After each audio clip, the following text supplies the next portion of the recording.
at you or do I look at the camera? Look at me. Okay. What would you do if you were in a studio setting and somebody was interviewing? Well, I would. We're going to go through this later. Yeah, I would normally look at the reporter. Okay. I think that's actually very important, and I'll explain why later. But I think anyway, we want to welcome you to Valdosta. I probably didn't know there was a television station here in Valdosta. Sure. Mr. Mayor, why have you decided to run for governor? Well, the people of Georgia have been very good to me for the last 35 years. I've pastored in Georgia. I've worked in voter registration and literacy in Georgia. I've been the congressman from the 5th Congressional District. I helped elect a Georgian president, and then he asked me to go to the United Nations. And then for the last 8 years, I've been mayor.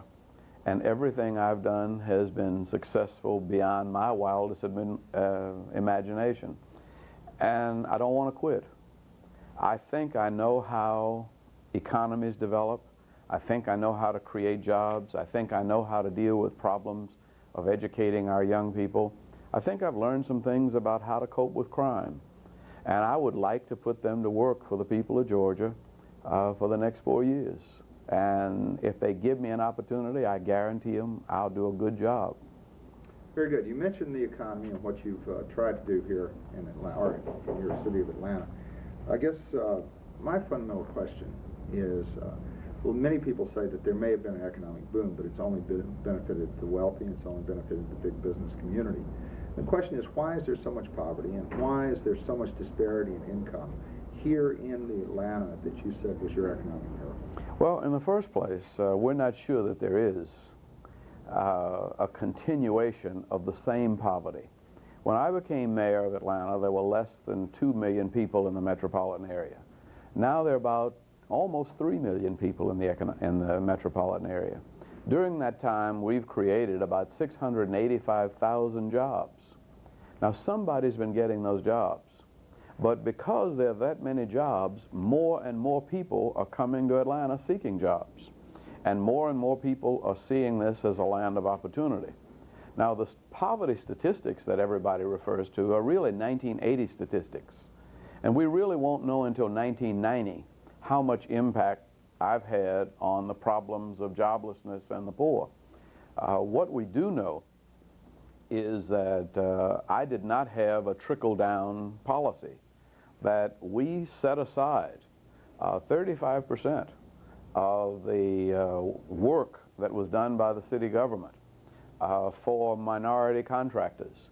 We also discussed with the IBMs in the Bell South the opportunity of giving everybody, regardless of race, creed, and color, an opportunity to participate in building those buildings. And if you look around and see the work that's been done and look at the people who are doing the work, you have to say that these are people who are not,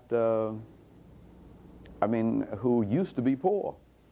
I guess the people I point to with most pride are people I know personally as a result of their involvement in underground. 40% of the businesses in underground are minority owned. And many of those people are in business for the first time. And almost all of them are being quite successful. Well, here's my question. Here in Valdosta, are you proposing then that your economic development plan for Georgia would have a 30% set aside for minorities, and is that the way you plan to pursue economic development in Georgia? No, I think what we have to say is that we've got to have a fairness formula, that when you keep people poor, you keep them dragging you down, and that we've got to make an effort to make sure that everybody shares in the growth and development. Now, some sort of formula might be necessary for doing that. When I said 35% in Atlanta, you have to remember that that's in a population that's almost 65% black. Georgia is approximately 27% black. So if you were doing 10 or 15% of Georgia's expenditures with minority contractors, that would probably be an acceptable goal. But I think that we have got to understand that the most devastating thing for the people of Georgia is for us to have to bear the cost of poverty. Poverty is much more expensive than sharing the wealth. When we've shared the wealth, the economy has grown and everybody has had more. When we've kept some people poor, they have tended to drain the rest of us. What do you say to a small businessman here in Valdosta who says, you know, I just think these set-asides are basically unfair to me, and it's just like affirmative action, you know? I mean, we've gotten to a point now that I'm being penalized as a small business person. Well, we specifically moved our program in Atlanta in the direction of helping small business persons. It was not just a black program.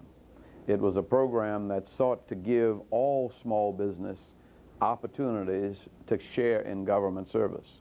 And I made it a point to see what we could do to give the new Hispanic business moving in, new Asian business, but also the traditional white businesses that have been locked into a category simply because they didn't have access to contracts or they didn't have access to money.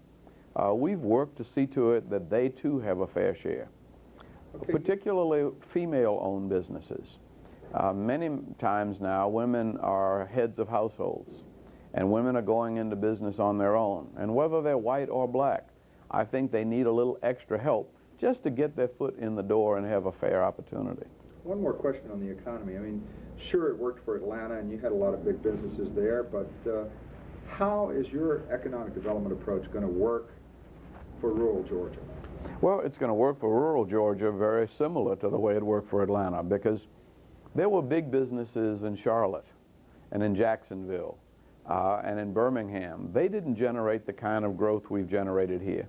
What's generated the growth here is the person-to-person attention that we gave the businesses who were seeking to locate here, and the personal attention that I gave as mayor, or that I would give as governor, to finding businesses for specific towns. Okay, you mentioned also in your reason for running that you felt like you had been able to deal with the crime problem. Fact of the matter is, the statistics in Atlanta are appalling. We have one of the highest murder rates in the country, highest crime rate in the country. How can you propose in a state that's so concerned about crime and drugs and the threat to the safety of families, how can you propose to be governor? Well, you know, there's lies, damn lies, in statistics. And you can do almost anything you want to do with statistics. But we had to make a decision whether we would fight to keep respectable statistics, or whether we would fight crime. And we determined that we would fight crime. One, that we would report all crime. And many cities do not do that. The other is that we would develop the kind of relationship with the community so that they would participate in determining how their communities enforce the law. So that we had 70 neighborhoods that organized partnerships against crime with the police.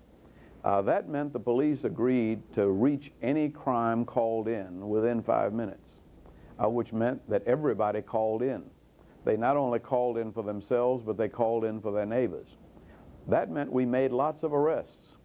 And because of that, we've got very high statistics. But high statistics also mean a very aggressive police force fighting crime. We raided crack houses daily. And we cracked down on panhandlers who were pandering on the streets and harassing women. One of the things I did was put some of our women police officers in plain clothes and put them out on the streets in a decoy squad. And anybody that was a little too aggressive with them, or flirted, or touched them, or was discourteous, we arrested. We made 68 arrests in 2 days. And that ran your statistics up. But it also sent a message that in downtown Atlanta, women were going to be respected. And you had to know that the woman you were tending to take advantage of might be a police officer. So I'd say high statistics in our case means a very aggressive police force that's fighting crime every day. On the issue of crime, do you support the death penalty for certain crimes? I think that I understand the clamor for the death penalty. And I suppose that in some instances the death penalty is warranted. But I don't think we can ever depend on the death penalty as a deterrent to crime. Crime is far more serious, and the death penalty is far too simple a solution. What is the solution, Mr. Mayor? Well, I was talking with the director of our prisons the other night, and I was asking him how many prisons he needed, because there are people who need to be in jail. And he talked in terms of 2 more prisons that need to be funded immediately. He talked in terms of the kind of boot camp philosophy and how those prisons had been fairly effective. But he concluded, he said, but you know, prisons are too expensive. We've got to get on the front end. And that's what I'd like to try to do. Yes, build the prisons, but we ought to know that every person that we put in prison for a year, it costs us about $35,000 a year to keep them there. We could take that same $35,000, and if we could reach that person before he becomes a criminal, we could probably get him through Georgia Tech or Kennesaw or University of Georgia for that same $35,000. Then he would be a taxpayer for the rest of his life and not a burden on the rest of us. So it's a both and. You've got to have prisons to keep the incorrigible criminals detained. But you've also got to find a way to keep people out of prison, and you've got to find a way to rehabilitate those in prison where there's any hope. I guess my other question in terms of crime I'm sorry, you raised another question in talking about that in terms of taxpayers. The other day you were quoted as saying that you felt like any governor had to admit the fact that you were going to have to raise taxes. Is that a promise from you that you're going to be raising taxes? Well, that's a misstatement of what I said. I said that the 2 guys who were talking, making the promise that they were not going to raise taxes, really couldn't honestly make that promise. They couldn't make that promise because there was no promise that they could increase the growth of the state, and continue the growth rate at about 6.5%. That's the way costs are growing now. And if you have costs growing at a 6.5% per year rate, and you don't have a philosophy or a strategy of economic development that can keep the economy growing at least a 6.5% rate, then you're going to be faced with raising taxes or cutting services. I was talking about them. I think they are more likely to have to raise taxes. I have talked in terms of and have demonstrated an ability to maintain an economic growth rate of 6.5% or better. And I think that because we could increase the growth rate of the state, we could avoid a tax increase. We increased the tax base in Atlanta from about 103 million to 193 million over 8 years. And that's about 10% a year. Therefore, we were able to keep the millage rate pretty much the same. I guess my other last 2 questions really, a lot of people have been concerned that as mayor you spent most of your time on the road traveling outside the city. Some say that you basically ignored your responsibilities to run and manage the city, and instead you were a world traveler. What's your response to the concern that people might have that you're going to continue that pattern as governor? Well, the average person in the workforce puts in about 225 to 250 days a year. I was in the office 265 days a year. That also gave me 100 days in which I was away for part of the day.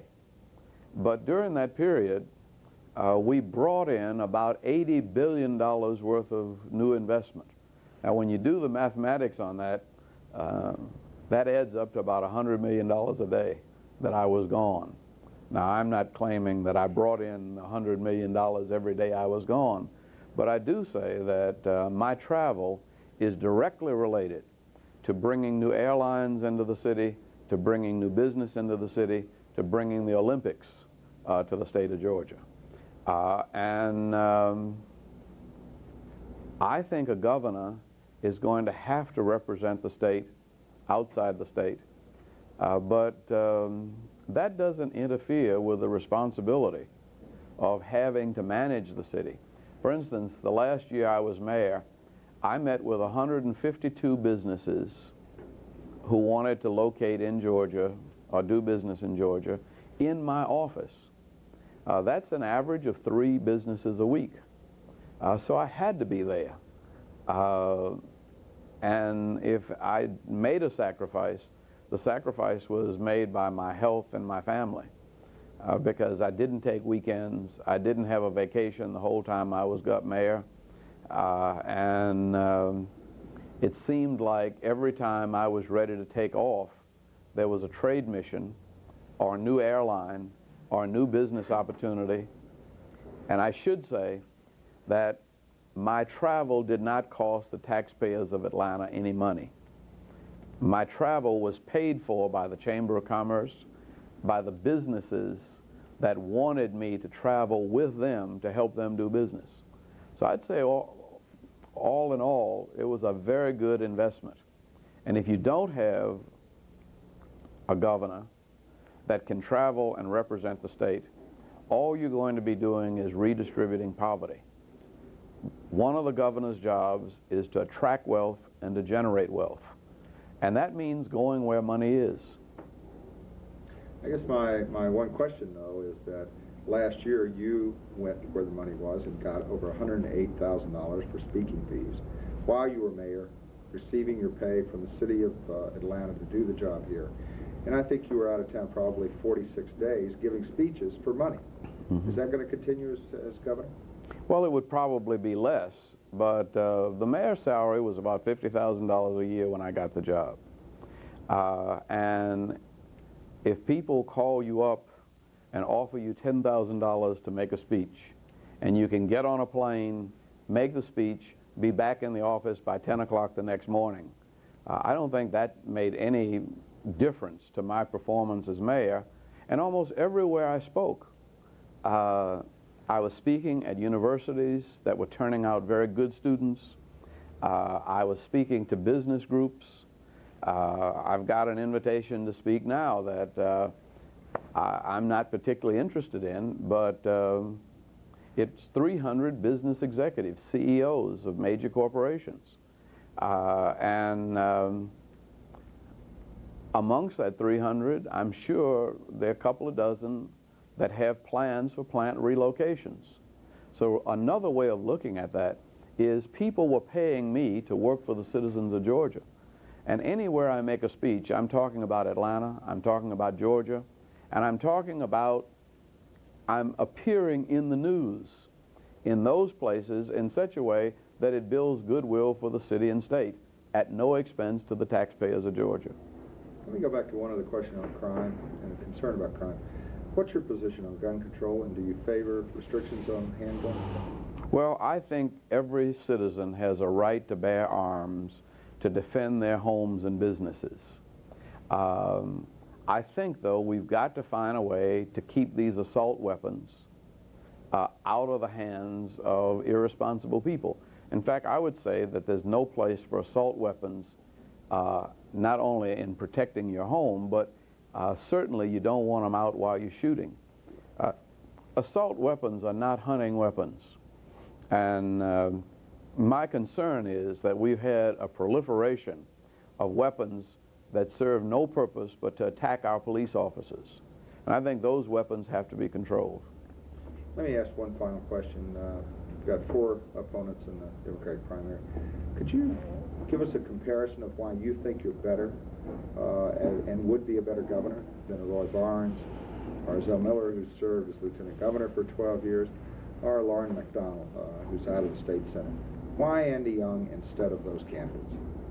Well, I think any of those candidates would have to learn the job of governor. They would have to learn how business operates around the nation and around the world. Every one of them is virtually unknown. I come to the job with about 20 years of experience in national and international politics and business. And that gives me an edge that they just don't have. Governor Busbee was a good governor, but if you look at Governor Busbee's performance, it was very slow in his first term. It took him a whole term to learn to understand the world economy. The last years or so, Governor Busbee began to bring in a lot of business to the state. But Governor Busbee, in his 8 years, brought in $8 billion worth of business to the state of Georgia. In 6 of my years as mayor, in which we've been keeping record, we have brought in over $72 billion worth of money to the metropolitan area alone. And I would say everybody else is starting from scratch. I hit the ground running in economic development, but also I have run a government. The city of Atlanta is a $1.2 billion corporation that started out with about 11,000 employees. I ended up with only just a few more than 7,000 employees doing twice as much work.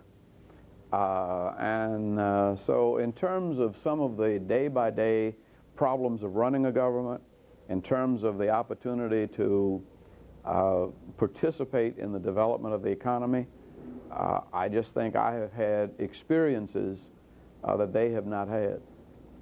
Okay, thank you very much, Mr. Mayor, soon to be governor. Thanks.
Glad to have you join us today in Toccoa. Thank you. Your husband has decided he's left the mayor's office in Atlanta after 8 years, I guess, and is now running for governor of Georgia. That's right. Tell us something about what he's like. Who is Andy Young? Well, you know, Andrew is a very committed person. He's a wonderful father, a good family man. He cares about people. He's very good at building bridges and involving all people in the process of even running the city, that he felt that it was important as mayor to involve people on every level and all kinds of people, and he brought them into City Hall. And I think that as governor, that this is one of the things that he would be very concerned about, that everyone is involved. What are the qualities of an Andrew Young that you think would recommend him to the voters or would make him a good governor? Well, I think he has a tremendous amount of experience, very broad contacts. He works very, very hard. But I think the key to it is that he's very caring, and so that he will take people's concerns very seriously. And he's a dreamer in a sense, he's a visionary, but I say he's also very pragmatic, that, you know, he works very hard at trying to make his dreams come true. Well, here's my question. What do you think speaking of dreams and also being pragmatic, what would Andrew Young's agenda be as governor of Georgia? Well, I think he's demonstrated in the city of Atlanta that he can attract businesses and that he can create jobs. But it's more than just creating jobs. It's it's creating a lifestyle for people, so people are comfortable, so they can afford to provide the necessities for their families. You know, he believes very strongly in education, public education. Our own 4 children have gone through the public schools, and we believe in it. And he demonstrated as mayor that he had concern for education, which was not a part of the mayor's agenda. I mean, the city government has no responsibility for education, yet he established a mayor's task force on public education. He put tutorial programs in some of the homeless shelters. He created a daycare for city employees, scholarship programs for school children. One particular program, which we were very proud of, was called the Dream Jamboree, where more than 20,000 students each year were afforded the opportunity to experience the possibilities of higher education. And, you know, and so education, economic development, I think would be 2 of his priorities.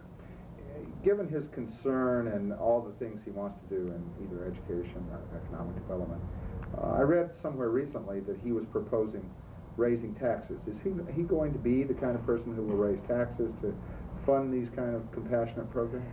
He truly doesn't believe that's going to be necessary. He thinks that he can broaden the base and develop all throughout Georgia to such an extent by attracting businesses, by building the economy, broadening the base so that the pie is larger, and therefore there would not be the need to increase taxes. You know, I think that his international experience will pay off in this respect, because not only does he feel that he can attract new companies to the state, but he feels that we can take the resources that exist in the state and export them abroad. And he probably is the only candidate that will have the ability to do that. I guess one other question that we read about a lot in Toccoa is crime in Atlanta. And under your husband's administration, I think crime has hit record levels. Actually, it's the highest crime rate in the country. What does that say about, since we are concerned here, even in a small town like Toccoa with crime, the threat of drugs, what does that say about his ability to deal with those problems as governor? Well, I don't know if it's actually the highest crime rate in the country. I do know that I feel very comfortable moving about the city of Atlanta. We have 3 daughters. I know they feel comfortable about moving about the city of Atlanta, that we have a very vigilant police force, and we have record numbers of arrests. And I think that he understands the problems, and he has worked very, very hard on resolving them. And problems certainly still exist. They exist, though, not only in the city of Atlanta, they exist in the state, they exist in the nation. And there has to be a comprehensive approach to dealing with crime. And I think he's gained enough experience from working with the police force and the various metropolitan enforcement officers that he has some good, solid ideas on how we can deal with crime statewide. This is a very difficult question, but I think that a lot of people have this on their mind. Do you think Georgia's ready for a black governor? Certainly, I do. Because, you see, I grew up in a segregated South where people said nothing would ever change. And my whole life has witnessed the change. And I have dear friends throughout this state of all backgrounds. And I know people's attitudes have changed. And perhaps even more important, people's behavior has changed. And, you know, I think that we have certainly moved just yeoman steps ahead. But there are still prejudices, and they exist in Georgia, and they exist throughout the country. And but you know, it's interesting that people are willing to set aside their prejudices if they feel that someone has something to offer to improve their life. And I think Andrew has that. He can offer them a better way of living, all of us throughout the state. And I think people will be willing to set aside their prejudices to create a better lifestyle for their families. Very good. One other question. I think a lot of people have criticized him, not so much for what's been accomplished, but in Atlanta, but more for his style of management. A lot of people say that he really doesn't pay attention to running government, and now he's trying to take on even a larger responsibility in state government. Do you think there's a problem with Andrew Young's management style? No, I think it has been very effective. And it's interesting that, you know, you would criticize a style that has been productive because it's a style that's different from the style of other people. You know, I guess I grew up believing that it's the product, it's what happens, what's the results of what you do, not always just the manner in which you do it. But he works well with people, and he feels that people have to be responsible for what they do. And he holds people responsible, but he doesn't hover over them and dictate to them. He involved them in the process of making decisions. And it has worked well for him throughout his life, and he has been productive, and so we can't quarrel with success. Very good. One final question to those of us who've had an opportunity to see you today and hear from you, but we really don't know Mayor Young. What would you say to the people who live here in Toccoa about why they should vote for your husband? Well, maybe I should say his campaign manager, interestingly enough, when someone asked him why was he for Andrew Young, and he said, I can give you 4 specific reasons, and he named his grandchildren. Well, I say to people that it's for the well-being of your families, and that's what we want, the best for our families. I think we better package Gene. That was terrific.